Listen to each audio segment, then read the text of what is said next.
પ્રણામ વિદ્યાર્થી મિત્રો, માધવ વિદ્યા સંકુલ ઓનલાઈન એજ્યુકેશનમાં આપનું હાર્દિક સ્વાગત છે। આજે ધોરણ 12 વિષય ગુજરાતી અને પ્રકરણ નંબર 2 ખીજડીએ ટેકરે। હવે ખીજડીએ ટેકરે એટલે શું? તો ખીજડીએ ટેકરે એટલે કે નાના મૃત બાળકોને દાટવા માટેની જગ્યા, તેના માટે લોકો તેનો ઉપયોગ કરતા એ ખીજડીએ ટેકરે। ખીજડીએ ટેકરેનો પાઠનો પ્રકાર નવલિકા, ટૂંકી વાર્તા। કોને કહેવાય છે નવલિકા? તો નવલિકા એટલે ટૂંકી વાર્તા। જીવનના કોઈ રહસ્યને ઓછામાં ઓછા બનાવોથી ઓછામાં ઓછા શબ્દોમાં વાર્તા શૈલીમાં નિરૂપણ કરવું તેને ટૂંકી વાર્તા કહેવાય છે। અથવા તમે એમ પણ કહી શકો છો કે મુખ્ય નાયકના જીવનનો કોઈ એક પ્રસંગ પર આધારિત હોય તેવી ટૂંકી વાર્તા। હવે ટૂંકી વાર્તાનો પ્રારંભ કરનાર કંચનલાલ વાસુદેવ મહેતા, તેમનું ઉપનામ મલયાનીલ અને તેમની ટૂંકી વાર્તાનું નામ ગોવાલણી વાર્તાથી શરૂઆત થઈ હતી। હવે લેખકનો પરિચય ચુનીલાલ મઢિયા। ચુનીલાલ મઢિયા આપણી સમક્ષ ટૂંકી વાર્તા લઈને આવ્યા છે। હવે લેખકના પરિચયમાંથી 4 માર્ક્સના પ્રશ્નો પરીક્ષામાં પૂછાય છે। તેમનું જન્મ, તેમની કૃતિઓ અને તેમને કયા ચંદ્રકો મળેલા છે એવા પ્રશ્નો પરીક્ષામાં પૂછાતા હોય છે। તો તમારે અહીંયા લેખક પરિચય હોય કે કવિ પરિચય સંપૂર્ણ યાદ રાખવાનું રહેશે। શરૂઆત કરું છું લેખક પરિચયથી। ચુનીલાલ મઢિયા, જેમનો જન્મ ઈસવીસન 1922માં થયો અને તેમનું અવસાન 1968માં।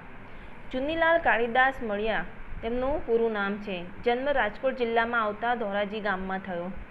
તેઓએ ઈસવીસન 1939માં મેટ્રિક એટલે કે 10મું ધોરણ પાસ કરીને ઈસવીસન 1945ની મુંબઈની સિડનહામ કોલેજમાંથી BComની પદવી પ્રાપ્ત કરી હતી અને પછી મુંબઈથી પ્રકાશિત થતાં જન્મભૂમિ દૈનિકમાં તેઓ જોડાયા।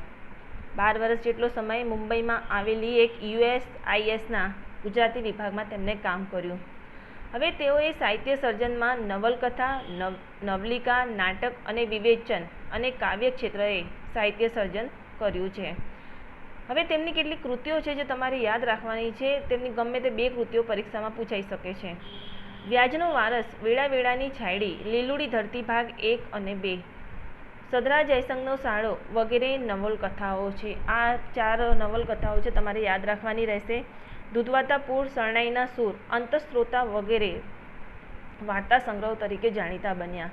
રંગદાસ, શૂન્યશેષ, રામલો, રોબિનહૂડ વગેરે તેમના એકાંકી અને ત્રિઅંકી નાટ્ય સંગ્રહો તેમને આપેલા છે। ચોપાટીના બાકડેથી એક નિબંધ છે જે હળવી શૈલીમાં નિરૂપણ થયેલું છે। વાર્તા વિમર્શ અને સામરૂપ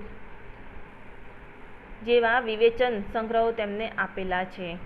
તેઓએ રંજીતરામ સુવર્ણચંદ્રક, ગુજરાતી સાહિત્ય ક્ષેત્રમાં સારું એવું સાહિત્ય સર્જન પર તેમને રંજીતરામ સુવર્ણચંદ્રક તથા નર્મદ સુવર્ણચંદ્રકથી સન્માનિત કરવામાં આવેલા છે, જે આ 1 માર્ક્સનો પ્રશ્ન છે, પરીક્ષામાં ખાસ યાદ રાખજો।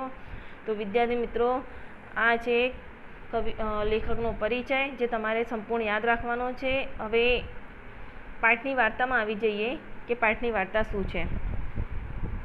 હવે પાઠની વાર્તામાં ખીજડીએ ટેકરે નવલિકામાં જીવનની કારમી ગરીબાઈ સામે ઝઝૂમતો ભોજા કાળુનો એક પરિવાર છે। એના હૃદયમાં થતી વેદનાનું આલેખન આ નવલિકામાં કરવામાં આવેલું છે। હવે ભોજા કાળુનો એક પરિવાર છે અને બીજો એક પરિવાર છે પોસ્ટ માસ્ટરનો। તો હું અહીંયા તમને થોડીક માહિતી આપી દઉં કે ભોજા કાળુનો પરિવાર, જેમાં તેની પત્ની જીવલી અને તેના 4 સંતાનો છે, જેની પરિસ્થિતિ ખૂબ જ ખરાબ છે, જેને 2 ટંકનું ખાવાનું બી નથી, જેની પાસે પૂરતા કપડાં બી નથી પહેરવા માટે, એ ભોજા કાળુનો પરિવાર। અને બીજો એક પરિવાર છે પોસ્ટ માસ્ટરનો, જેના ઘરમાં ઉપરા ઉપરી એક પછી એક છોકરીઓનો જન્મ થાય છે અને પછી એક દિવસ એક પુત્રનો જન્મ થાય છે। હવે પુત્રનો જન્મ પછી દીકરો મૃત પામેલો છે એવું સમજીને એને ખીજડીએ ટેકરે દફનાવવામાં આવે છે। હવે હું અહીંથી વાર્તાની વિસ્તારપૂર્વક ચર્ચા કરીશ અને પુત્રને દફનાવવામાં આવ્યું પછી શું થયું એ હું તમને વાર્તા હવે વિસ્તારમાં કરું છું. ખીજડીયા ટેકરે નવલિકામાં શરૂઆત થાય છે ભોજાકાળુથી. તો ભોજાકાળુએ હિરણ નદીના એઠવાસના પટમાં, હવે એક હિરણ નદીના વિસ્તારમાં ખીજડીયા ટેકરાની નજીક એક તરબૂચનો વાડો ઊભો કર્યો. બહુ ઠંડીના કારણે ભોજા અને તેની પત્ની જીવલીએ તલબાવળ અને સૂખી સાઠીઓની ભારી ભેગી કરી હતી અને એનો કૂબો બનાવ્યો. કૂબો એટલે હુમ્મટવાળું ઘાસનું ઝૂંપડું, એક ઝૂંપડો ઊભો કરી દીધો અને આજુબાજુ એ વાડાની વાડો બનાવ્યો. તેમાં એ તરબૂચની ખેતી કરતો. ભોજા પાસે પહેરવા માટે જીર્ણ જર્જરિત અને જૂની ચોળણી હતી. હવે એની પાસે એવા કપડાં હતા કે જેમાં કોઈ પણ રીતે સીવણનું કામ થઈ ના શકે, એટલા ઝીણા જર્જરિત કપડાં થઈ ગયા હતા કે બીજી વારે પહેરવા લાયક નહોતા. હવે એના શરીર પર ખાલી એક ચોળણી હતી. તેના શરીરના ઉપરના ભાગમાં ઓળવા એક કપડું પણ ન હતું. પોષ મહિનાની કડકડતી ઠંડીમાં રાત્રે ઊભા પગે એ છોડવાઓને પાણી પાઈ ઉછેરતો હતો, ટોયામણ કરતો એટલે છોડને ઉછેરતો હતો. એની આમદનીમાં વાડાના તરબૂચ સિવાય કાંઈ નહીં. એની જે પણ આમદની થાય છે એ તરબૂચના વાડામાંથી જ થાય છે, બીજી કોઈ એની કમાણી નહીં. માટે એ ખૂબ કમરતોડ મહેનત કરતો હતો પોતાના પરિવારને બે ટંકનું ખાવાનું મળે એ માટે. ભોજાને ટાળમાં એટલે કે ઠંડીમાં, ભોજાને ઠંડીમાં કપડાના અભાવે ઠૂંઠવાતા નાગા પૂગા બાળકો વસ્ત્ર વગરના હતા. હવે ભોજાના બાળકો જે 4 સંતાનો હતા એની એ બાળકો માટે પહેરવા માટે કપડાં પણ નહોતા, એટલે એ ઠંડીમાં ઠૂંઠવાતા હતા. હવે એ વાતનો ભોજાને ખૂબ દુઃખ હતો, કારણ કે હિરણ નદીના ઉપરવાસ એટલે કે હિરણ નદી છે એના પવનની વિરુદ્ધ દિશામાંથી વેંછીના ડંખ જેવા ઠંડા વાયરા વાતા હતા. જુવાનીના ચડતા લોહીના અભાવે ભોજામાં પણ હવે સહન કરવાની શક્તિ રહી નહોતી. એનાથી પણ ઠંડી સહન નહોતી થતી. એમાં તો પાછા એના બાળકો, એ બચારા કઈ રીતે ઠંડી સહન કરતા હશે, એનો દુઃખ, એનો રંજ સૌથી વધારે ભોજાકાળુને હતો. હવે ભોજાકાળુને એમ થાય છે કે એના બાળક માટે ક્યાંકથી એ વસ્ત્રની વ્યવસ્થા કરે. એટલે એક વખત એને એવું વિચાર આવ્યો કે ભોજો માધવજી કાપડિયાની દુકાન, હવે એક દુકાન છે માધવજી કાપડિયાની દુકાન, જ્યાં ગજના ગજ કહેવાય કે કપડાઓના વસ્ત્રના થપ્પીઓ ભરેલી છે. અંદર ઘોડા પર પકડાયેલી કાપડની થપ્પીઓ ચોર નજરે ભોજો જોઈ શકતો હતો. કાપડિયા ગજના ગજ ભરે છે પણ એક સારું કટકું લુગડું પણ ફાડી આપે એવો નહોતો. આ કેવી પરિસ્થિતિ છે, આ કેવા સમાજની વાસ્તવિકતા છે એ આપણને જોવા મળે છે. હવે માધવજી કોઈ વસ્ત્ર એમને એને આપી ન દે. એને એમ થતું હતું કે એ વસ્ત્ર એને કોઈ આપે. ભોજો દુકાનમાંથી અમુક ટાઈમ વિચારતો કે કપડાની ચોરી કરી અને ઝૂંપડા ભેગું થઈ જવું, પણ પસાયે તો ગુનાની કબૂલાત કરાવવા માટે ભોજાને ઢોર મારે તો જો કદાચ હું માધવ કાપડિયાની દુકાનથી કપડાની ચોરી કરું તો ગામના પસાયતો એટલે કે ગામના ચોકિયાત, હવે એ લોકો ખબર પડે કે મેં ચોરી કરી છે તો એ લોકો મને ખૂબ ઢોર મારશે અને ઝાડની નીચે લટકાવીને મારી ત્યાં બેસીને નીચે તાપ કરશે. કાપડ ક્યાં દાટ્યું છે એ મને પૂછશે, હાથ પગ બાંધશે અને રણગોવાળિયા બનાવીને લાકડીઓની તડાપીઠ બોલાવશે. હવે ભોજાથી ઉતરતી અવસ્થાએ પોલીસનો માર વેઠાય તેમ નહોતો, એટલે જોખમ કરવાનું એને માંડી વાળ્યું. પહેલાં એ એવા કામ કરતો હતો, પછી એ કામ એને છોડી દીધું, પણ હવે પોતાના બાળકોને જુએ છે ત્યારે એને ફરીથી ઈચ્છા થાય છે કે એક વખત હું ફરીથી ચોરી કરું, પણ હવે ઉંમર થઈ ગઈ છે, હવે પોલીસનો માર વેઠાય તેમ નથી. એટલે ભોજો ઉઘાડે શરીરે ઠંડીમાં થરથરતો માધવજી કાપડિયાની દુકાને કાપડ ફાડવાનો અમુક ટાઈમ વિચાર કરી લેતો, પણ પકડાઈ જવાની બીકે વિચાર માંડી વાળતો. હવે પોલીસના મારથી કાપતો ભોજો તરબૂચની વચ્ચે ચાડિયાની જેમ ઊભો હતો, તરબૂચના વાડામાં ચાડિયાની જેમ એ ઊભો હતો. એ જ વખતે પોસ્ટ માસ્ટરના પુત્રને દફનાવવા માટે ખીજડીએ ટેકરે આવી પહોંચ્યા. તેણે જોયું, મેં તમને અગાઉ ચર્ચા કરી હતી કે પોસ્ટ માસ્ટરનો એક પરિવાર છે જેના ઘરમાં પુત્રીઓ પછી એક પુત્રનો જન્મ થાય છે. પુત્ર મૃત પામ્યું છે એવું સમજીને એને ખીજડીએ ટેકરે દફનાવવામાં આવે છે. હવે મૃત બાળકોને ઠીક ઠીક ઊંડાણમાં દાટી માથે મીઠું ભભરાવી પૂર્વવત પથ્થરોને ધૂળ નાખીને બધા જતા રહ્યા. જે વિધિ થાય છે એ વિધિ પ્રમાણે બધા કરીને જતા રહે છે. ભોજાના મગજમાં એક નવો જ પ્રકાશ ઝબક્યો.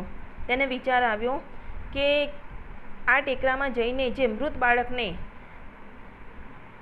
જે વીંટાળીને દાટ્યું છે, હવે મૃત બાળકને સફેદ વસ્ત્ર વીંટાળીને દાટવામાં આવેલું છે, એટલે ખાડો ખોદીને હું કાપડ લઈ જાઉં. તેના મગજમાં એવો વિચાર આવ્યો. એને એમ થયું કે આ વિચાર મારે અજમાવવો જોઈએ. આવા વિચારો એના મગજમાં ચાલતા હતા. હવે ઓઘાડે શરીરે ઠંડીમાં ઠઠરતો ભોજો રાત્રે બાળકને જ્યાં દફનાવ્યું હતું ત્યાં ખોદકામ કરે છે. પોતાનું એક હથિયાર લઈ જાય છે. કોસ વડે ધીમે ધીમે ખાડો ખોદે છે અને કાપડ લેવાનો વિચાર કરે છે. ભોજો ભારે સાવચેતીથી કબર ખોદીને બાળક બહાર કાઢે છે. ક્યાંય વસ્ત્ર ફાટી ન જાય એને ખૂબ જ ધ્યાન રાખ્યું એ બાબતનું. અને જ્યારે નાના મૃત બાળકોને દાટવાની જે જગ્યા છે એ જમીન ખૂબ જ પોચી છે એટલે બહાર કાઢે છે, પણ ત્યાં એ ભડકી ઉઠે છે. મૃત બાળક તેના હાથમાં સળવળાહટ કરે છે. મૃત બાળક જે નિશ્ચેતન હતું એકદમથી એના અંદર ચેતના આવી જાય છે, સળવળાટ થાય છે કંઈ. ભોજો ડરી જાય છે એને જોઈને. ભોજો વિચારે છે કે બાળકના શરીર પરથી કપડું લઈ પાછું એને જમીનમાં ખાડામાં મૂકી દઉં તો સારું રહેશે, પણ હું આવું કરીશ ને તો મને બાળ હત્યાનું પાપ થશે, એટલે હું આ પાપ લેવા નથી માંગતો. એટલે ભોજો બાળકને લઈને પોતાના કૂબામાં આવે છે, એટલે કે ઝૂંપડામાં આવે છે અને પોતાની પત્ની જીવીને એ બાળક આપે છે. એ જીવતા જાગતા બાળકને જોઈ જીવલી ડગાઈ જાય છે. બાળકને હૂંફ આપે છે, પ્રેમ આપે છે. ભોજો બાળકને લઈ પોસ્ટ માસ્ટરને ત્યાં રાત્રે આપવા જાય છે. એને એમ કે હમણાં પોલીસને હવાલે કદાચ પોસ્ટ માસ્ટર કરી દેશે, પણ પોસ્ટ માસ્ટરને મૃત પુત્રને જીવિત જોતા આનંદ પામે છે. પહેલાં ભોજાને બીક હતી કે પોસ્ટ માસ્ટરને જ્યારે ખબર પડશે કે મેં એના પુત્રને ખાડો ખોદીને બહાર કાઢ્યો છે તો એ મને પોલીસમાં પકડાવી દેશે, કારણ પછી મને પોલીસ ખૂબ જ મારશે. એટલે એક બીક એ પણ હતી. પણ તેની પત્ની જીવલી છે તેના સમજાવ્યા પર એ પોસ્ટ માસ્ટરના ઘેર જાય છે, એના પુત્રને આપે છે, જીવિત પુત્રને પરત આપે છે. અને પોસ્ટ માસ્ટર અને તેની પત્ની ભોજાને ખૂબ ખૂબ આભાર માને છે કે એને ઘરમાં જન્મેલો અવતરેલો પુત્ર એને પાછો મળે છે ને એને ઇનામ માંગવા માટે કહે છે. પોસ્ટ માસ્ટર ભોજાથી ખૂબ ખુશ થાય છે એટલે એને ઇનામ માંગવા માટે કહે છે. એટલે ભોજો જેને પહેરવા માટે એક વસ્ત્ર ન હોય એ તો વળી શું માંગી શકે, એટલે એને પોસ્ટ માસ્ટર પાસે શું માંગ્યું તો ભોજાએ વસ્ત્રની એક જોડી પોતાના સંતાનો માટે માંગી હતી. પણ પોસ્ટ માસ્ટર માધવજીની દુકાન ખોલાવીને કહે છે, ભોજા કાળુ તું એક નહીં પણ બે જોડ લુગડા કપડાં લઈ લે. ભોજાની હવે આ આખી વાર્તાની આ ખીજડીયા ટેકરેની આખી વાર્તા હતી, જેમાં તમે જોઈ શકો છો કે પિતાના હૃદય દ્રાવક વેદના તમને અહીંયા જોવા મળશે. કેવી રીતે પોતાના સંતાનો માટે એક મૃત બાળકનું રેશમી કપડું લેવા પણ એ જતો રહે છે. એની લાચારી દેખાય છે. હવે ભોજાની એક તો કાયમી ગરીબાઈ છે, પોસ્ટ માસ્ટરના પુત્ર મરણનું દુઃખ અને અંતમાં પુત્રને જીવિત જોતા તેના હર્ષનો પાર નથી રહેતો, આનંદનો પાર નથી રહેતો. અને ભોજાને જે કપડાની જરૂર હતી એ પણ અહીંયા પૂરી થાય છે. તો ઘટના આ રીતે બને છે. આમ આ ઘટનાને ભાવવહી રીતે રજૂ કરવામાં આવેલી છે. હવે વિદ્યાર્થી મિત્રો, આ છે પાઠની વાર્તા જે મેં તમને વિસ્તારમાં કહી છે. હવે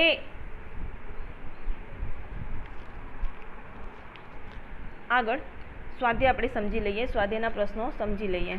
તો વિદ્યાર્થી મિત્રો, આખી વાર્તા બરોબર તમે સમજી લેજો. બીજું, પાઠનું વાંચન તમારે જાતે જ કરવાનું છે બધાએ. તો પ્રણામ વિદ્યાર્થી મિત્રો.